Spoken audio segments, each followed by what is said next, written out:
गान्तोकको मनन केन्द्रमा आयोजित कार्यक्रममा भारतकी राष्ट्रपति द्रौपदी मुर्मुको उपस्थितिमा सिक्किमका मुख्यमन्त्री पीएस तामाङले विशेषतः लिम्बू तामाङ सीट रिजर्भेशन सिक्किम एसेम्ब्लीमा छुटेका 12 जातिलाई जनजातिको मान्यता र यसरी नै कर्मापालाई सिक्किम ल्याउने अनि भारत र नेपाल बीचको जुन व्यवसाय सम्बन्ध छ यसलाई चिवा भन्ज्याङ इन्टरनेशनल कोरिडोर मार्फत शुरू गरिने रिक्वेस्ट उहाँले आफ्नो सम्बोधनमा गर्नुभयो।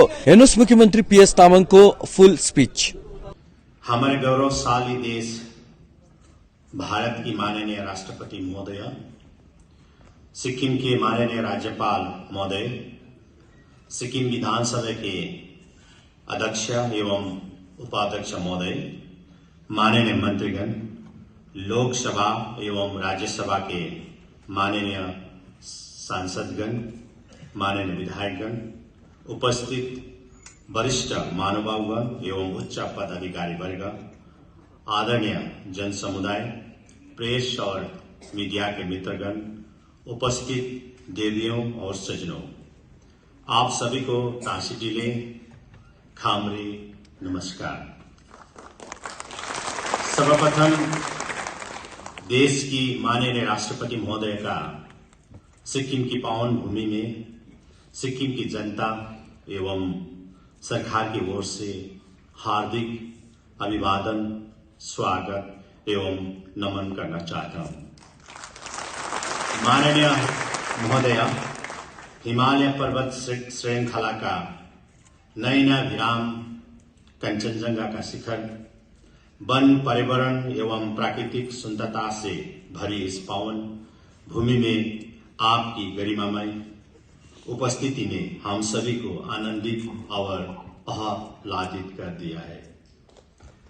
राष्ट्रपति चुनाव के दौरान भी आप सिक्किम आने के लिए उत्सुक थी, लेकिन प्रतिकूल मौसम के कारण वहां संभव हो नहीं पाया। फिर भी सिलगड़ी में आकर आपका स्वागत करने और शुभकामनाएं देने का अवसर प्रदान करने के लिए हम सब आपके आभारी हैं।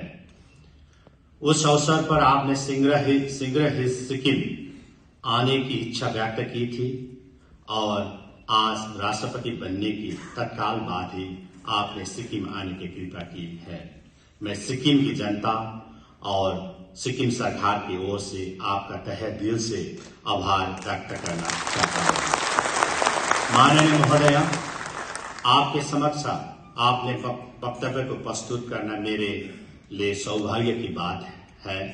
इस अवसर पर सिक्किम व सिक्किम की जनता से संबंधित कुछ मुख्य बिंदुओं को मैं यहां प्रस्तुत करने के लिए अनुमति चाहता हूं।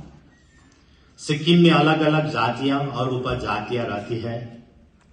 परोपकार, आपसी सहयोग, मैत्री और सद्भावना यहाँ के प्रमुख संस्कार है, जो निश्चित गर्व की बात है। हमें गर्व है कि हम 1975 साल में खुशी खुशी से जनमत संग्रह के माध्यम से महान लोकतांत्रिक देश भारत का हिस्सा बन गए। इस तरह सिक्किम राज्य भारत की मुख्य धारा में सम्मिलित होकर विकास के मार्ग पर उत्तरोत्तर प्रगति और तरक्की कर रहा है। माननीय महोदय, 333 वर्ष के नामगेल राजवंश के शासनकाल के दौरान सिक्किम में मूल निवासी भूटिया, लेप्चा और नेपाली को समान अधिकार प्राप्त थे। अंग्रेजों द्वारा किए जनगणना में भी इन सभी समुदाय को हिल्स ट्राइब्स के रूप में चिन्हित किया गया था।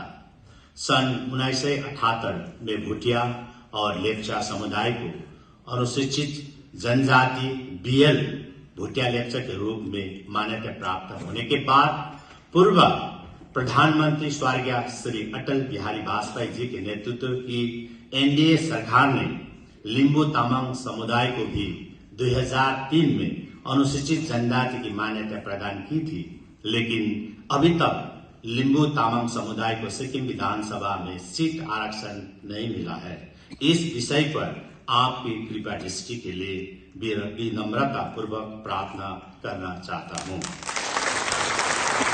सिक्किम की अन्य 12 उपजातियों जिनमें राय, गुरुङ, खस छेत्री बाहुन, मंगर, सुनार, मुखिया, जोगी, थामी, भुजेल, याखा, देवन, नेवार, गिरी, सन्यासी और माझी शामिल है। ये सभी उपजातियां अनुसूचित जनजाति के रूप में मान्यता प्राप्त होने से वंचित रह गई है। मैं विनम्र अनुरोध करना चाहता हूं कि इन वंचित 12 उपजातियों को अनुसूचित जनजाति की श्रेणी में शामिल करके इन्हें समुचित न्याय दिलाने की कृपा करें। मैं आपको ये भी अवगत करना चाहता हूं कि सिक्किम की जनता परम पावन 17वें कर्मपा उगेन ढिल्ले दोर्जी के प्रत्यक्ष दर्शन तथा उनके शीघ्र सिक्किम भ्रमण की अपेक्षा कर रहे हैं। माननीय महोदय, आपको अवगत करना चाहता हूं कि यूपीए सरकार के कार्यकाल में इनके सिक्किम आने पर प्रतिबंध लगाया गया था। 2018 में हमारे देश के माननीय प्रधानमंत्री श्री नरेंद्र मोदी जी के नेतृत्व में भारत सरकार ने परम पावन कर्मपा को सिक्किम भ्रमण के लिए अनुमति प्रदान की थी। इसके लिए मैं भारत सरकार को हार्दिक धन्यवाद देता हूं और आपसे विनम्र निवेदन करता हूं कि परम पावन 17वें कर्मपा के संभावित सिक्किम आगमन को मूर्त रूप प्रदान करने की कृपा करें। माननीय महोदय, सीमावर्ती राज्य होने के कारण सिक्किम में अंतर्राष्ट्रीय व्यापार की समुचित संभावनाएं है।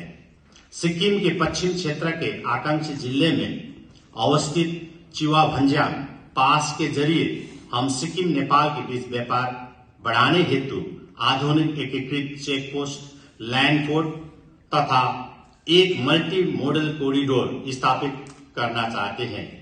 इससे सिक्किम और नेपाल के बीच व्यापार, पर्यटन और धार्मिक स्थानों की यात्रा करने में सुगमता होगी।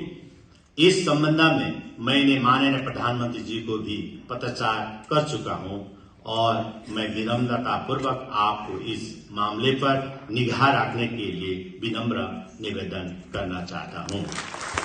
देश के यशस्वी प्रधानमंत्री श्री नरेंद्र मोदी जी के नेतृत्व में केंद्र सरकार के अविरल प्रयास और मार्गदर्शन में सिक्किम सहित पूरे पूर्वोत्तर के अष्टलक्ष्मी राज्यों में विकास के नए मापदंड स्थापित हुए हैं। सरकार की ओर से आज के ग्रामीण क्षेत्रों में समृद्धि को बढ़ावा देने पर लगातार जोर दिया जा रहा है। जनता को उचित सहयोग दिलाने के लिए आपका संरक्षण और मार्गदर्शन शिरोधार्य कर हम प्रगति के पथ पर निरंतर आगे बढ़ेंगे। समय की पाबंदी को ध्यान में रखते हुए अंत में मैं आज माननीय राष्ट्रपति महोदय के कर कमलों द्वारा संपन्न हुए 7 परियोजनाओं के उद्घाटन और शिलान्यास के लिए आपका हृदय से आभार व्यक्त करना चाहता हूं। मुझे विश्वास है कि इन परियोजनाओं के कार्यान्वयन से सिक्किम के विकास को नई गति और दिशा प्राप्त होगी। परम आदरणीय महोदया, आपकी गरिमामय उपस्थिति ने सिक्किम की भूमि को धन्य धन्य कर दिया है। हमें विश्वास एवं भरोसा है कि सिक्किम वासियों पर आपकी अनुग्रह बनी रहेंगी और हमारी सभी समस्याओं का शीघ्र निराकरण होगा। आपके सुस्वास्थ्य की कामना के साथ आपकी बहुमूल्य उपस्थिति के लिए पुनः कोटि कोटि धन्यवाद व्यक्त करते हुए अपने शब्दों को यहीं विराम देना चाहता हूं। धन्यवाद। जय हिंद, जय Sikkim. Get all the credible news on the go. Download the Sikkim Chronicle app.